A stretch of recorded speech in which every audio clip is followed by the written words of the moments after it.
नमस्कार, मैं सतवत अब्बास। आप देख रहे हैं डेमोक्रेटिक न्यूज। सरकार की बदइंतजामी के कारण बहार वाले बिहार में 4 बच्चे दर-दर की ठोकरें खा रहे हैं। 3 साल पहले मां ने साथ छोड़ दिया था और अब इलाज के अभाव में पिता की मौत हो गई है। देखिए इन मासूमों की रूह कपा देने वाली दास्तां इस खास रिपोर्ट में।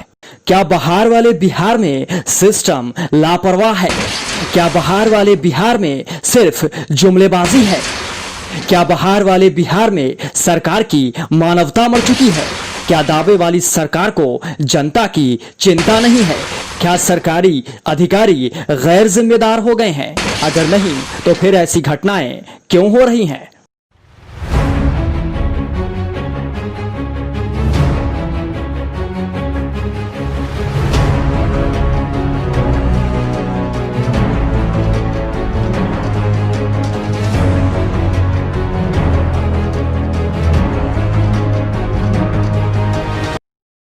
देख लीजिए बहार वाले बिहार की ये तस्वीर सुशासन राज और बिहार में बहार का नारा देने वाली सरकार के गाल पर करारा तमाचा है।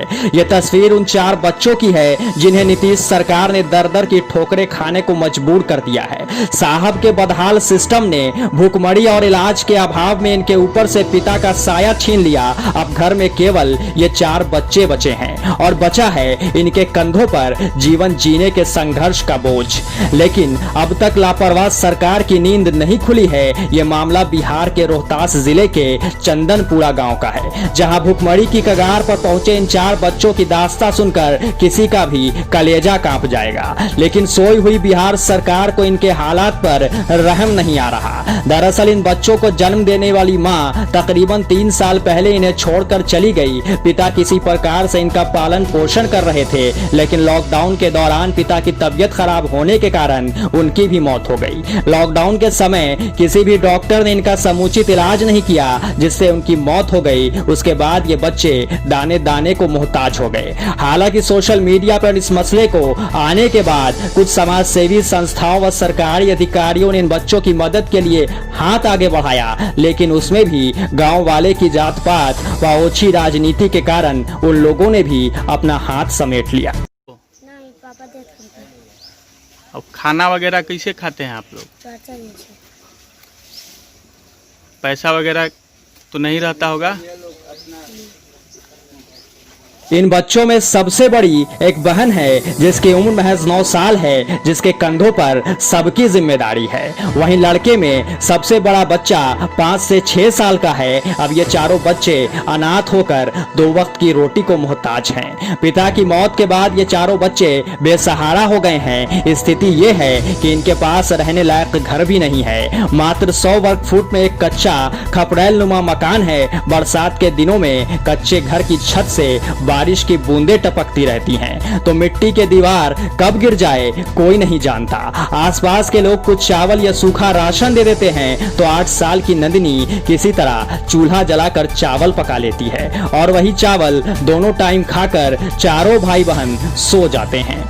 पिता थे तो 4 में से 2 बच्चे जय किशन और नंदिनी स्कूल भी जाते थे, लेकिन लॉकडाउन के बाद से गांव में स्कूल भी बंद है और पिता की मौत के बाद अब लगता भी नहीं है कि वो दोबारा स्कूल जा पाएंगे। ये बुखार में था, मतलब टाइफाइड पकड़ा हुआ था जी। और हम ही लोग जो है अपना चाचा जो है अपना इसका भाई जो है हम लोग वही अपना चंदन चलाते उलाते हैं। इधर उधर से गांव घर हम लोग जो है अपना घर से चलाते हैं।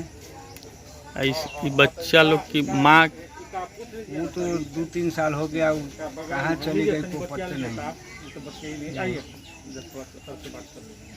और कोई आर्थिक सहायता वगैरह? कोई नहीं आर्थिक सहायता वगैरह, कोई नहीं, कुछ नहीं मिला।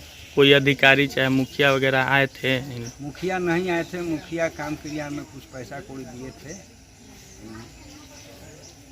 अभी तक मुखिया आए नहीं हैं जांच करने के लिए, देखने के लिए कि कैसा घर है, कैसे लोग रह रहे हैं। ये सब मुखिया के जिम्मे काम चाहिए जांचने के लिए, लेकिन वो अभी तक आया नहीं।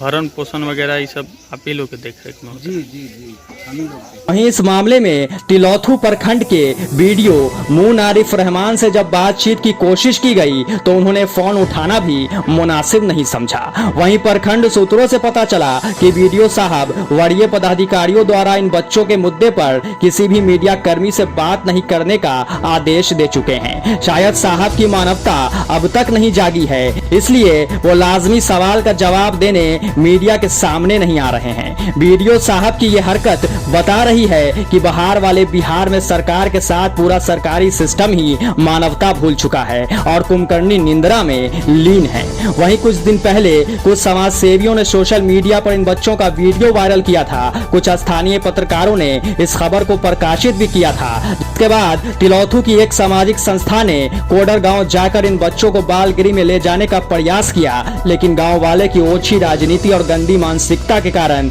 इन बच्चों को उस एनजीओ को नहीं सौंपा गया। हालांकि अब बच्चों को सासाराम के एक अनाथ आश्रम में रख दिया गया है। वो बीमार थे बहुत दिनों से। और माँ माँ तो 3 साल पहले ही चली गई थी। अब इन लोग का देख रेख भरण पोषण कैसे होता है? अब चाचा के यहाँ होता है, वही खाना वाना खिलाते हैं और जो है गांव घर है ये है अपना मदद करता है। और सरकारी कोई लाभ मुखिया वगैरह कोई? सरकारी तो सर अभी तक नहीं मिला है। मुखिया आई थी? हाँ मुखिया आई थी।